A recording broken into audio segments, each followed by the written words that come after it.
Hey friends, welcome. Thanks for tuning in. Excited to talk with you tonight. I hope it's encouraging for you.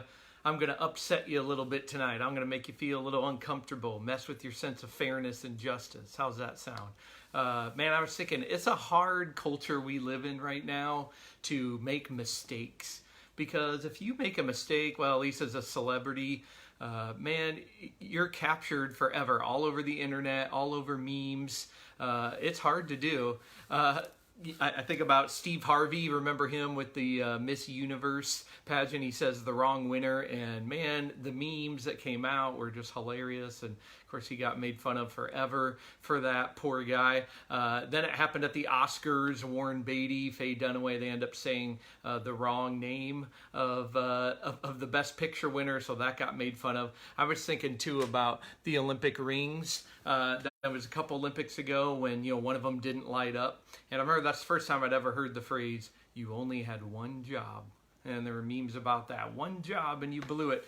And then, oh man, one of the most painful ones for me as a Vikings fan. Again, I told you about heartbreaking losses that my wife's watched me endured, but a few years ago when we were again one game away from the Super Bowl, our all-star Pro Bowl kicker, all he has to do is make the field goal to win the game, and he misses the easy short field goal.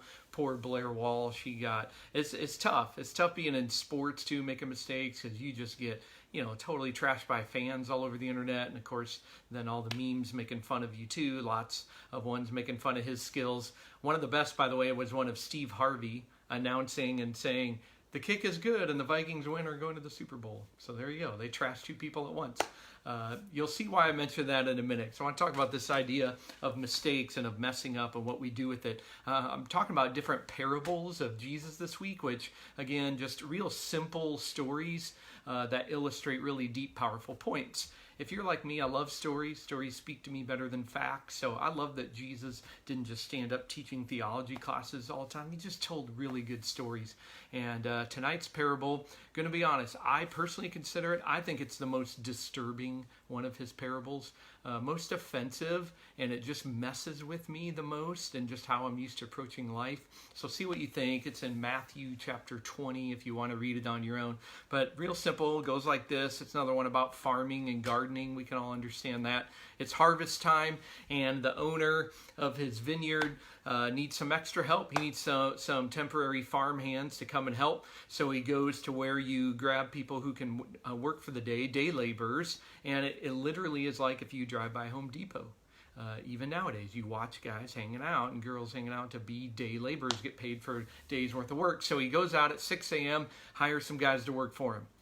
Bible said, Jesus says he goes out again at 9 a.m., hires some more guys. Goes out at noon, goes out at 3 p.m., hires some more. Then he goes out about 5 p.m. and hires a couple more guys. Then the workday ends about 6 p.m., and it's time for pay time. So the 5 p.m. dude, he's in line first to get his paycheck, and he gets a full day's wage. And I'm sure the other guys see it and go, wow, well, if he got a full day, I mean, what are we going to get, right? Time and a half or double or whatever.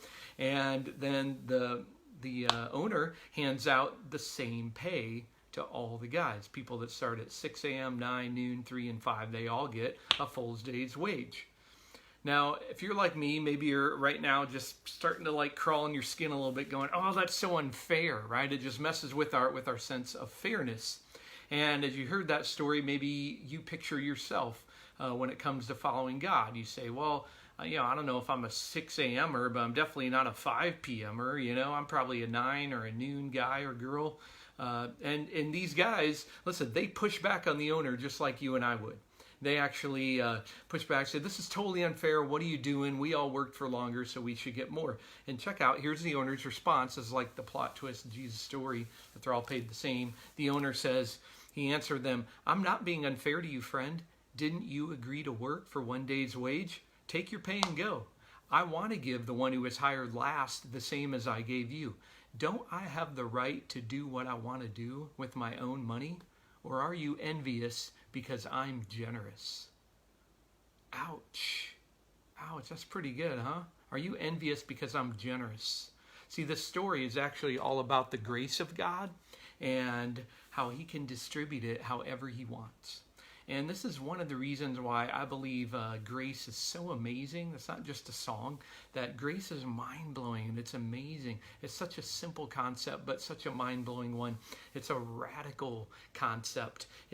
And honestly, it's even an offensive concept. The idea of grace, it really means the idea of an undeserved gift. And you know how uncomfortable we get? Like, has anybody just like dropped off a gift for you, bought a meal for you, and your first thought is, well, wait, why? I need to know why. What did I do? And, you know, can I pay you back? Let me give you some money. And then you're already planning, well, I need to buy them dinner then next week. We don't know what to do with just undeserved gifts with no strings attached. And that's what's so radical about grace. So just real quick, 2 things for us to kind of learn from this story. The first one, and yes, it's one we can work on whether we're in quarantine or not, giving up my judgmental attitude.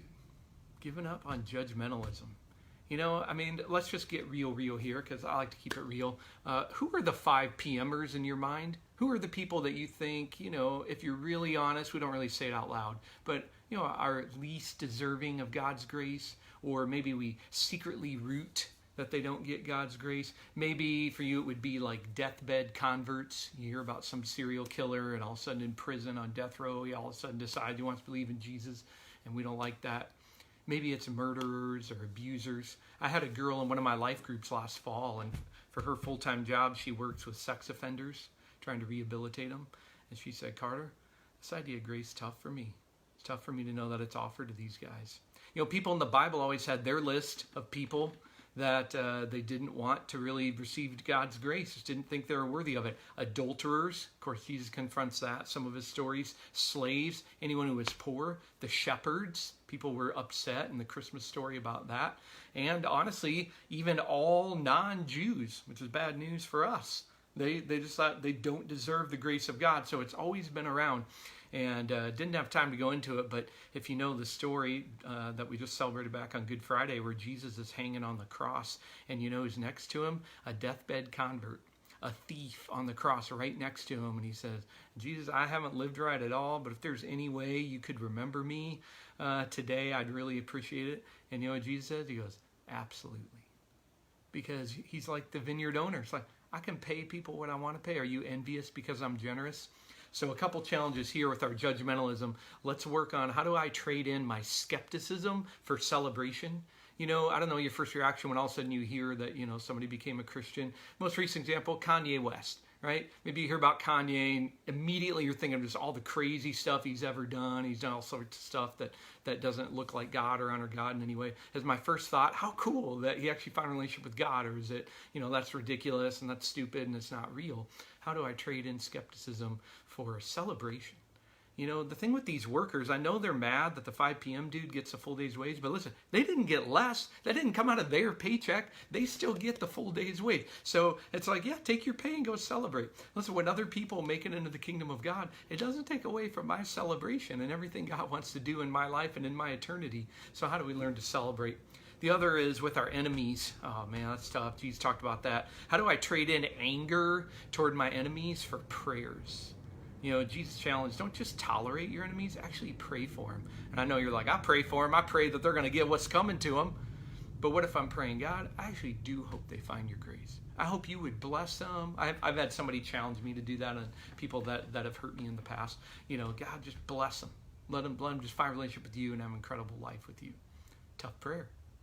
But that's what it looks like to live out radical grace. One more thing to trade in. Let's let go of our notions of fairness. We're so about what's fair. Isn't that kind of a toddler and teenager thing, right? If you have toddlers, I have teenagers right now. That's not fair. We literally had an argument at lunch today about how our youngest is getting something the other two didn't when they were that age. That's not fair. How do we trade in our notions of fairness for instead just lavishness of grace? Just knowing, you know, there's enough grace to go around. And part of that looks like forgiving freely.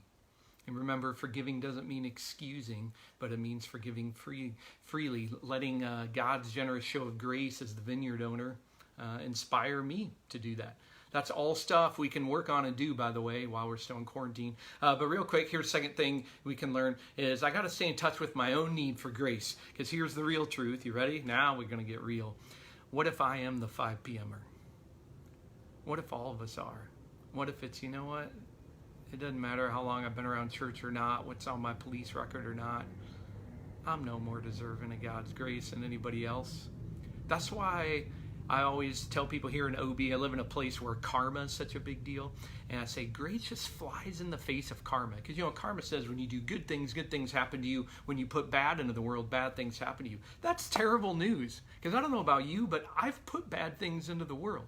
Just in the last couple of weeks, I've probably put out jealousy, probably envy, anxiety, anger, frustration. Do I want what's coming to me? So grace flies in the face of karma. I mean, honestly, do you even go a week, even a day, without needing forgiveness from God? Some attitude I've had, word I said, action I took. It's about staying in touch with how much I need grace. That's what keeps us from becoming, by the way, what so many Christians get labeled as very pious and religious, and holier than thou is the phrase, and looking down their nose at everybody else. It's just people who lost sight of their own brokenness and sinfulness. So how do I stay in touch with that? A few quick practical ways. Constant confession to God, just you alone with God. Remember, confession doesn't mean beating yourself up. The word confess literally means agree with. It means I say, God, I stopped making excuses. Yeah, you're right. I messed up. Reading the Gospels, the stories of Jesus, that'll help you stay in touch with what grace is about. A couple great books, if you're a reader or audiobook, check it out. One is called What's So Amazing About Grace, Philip Yancey.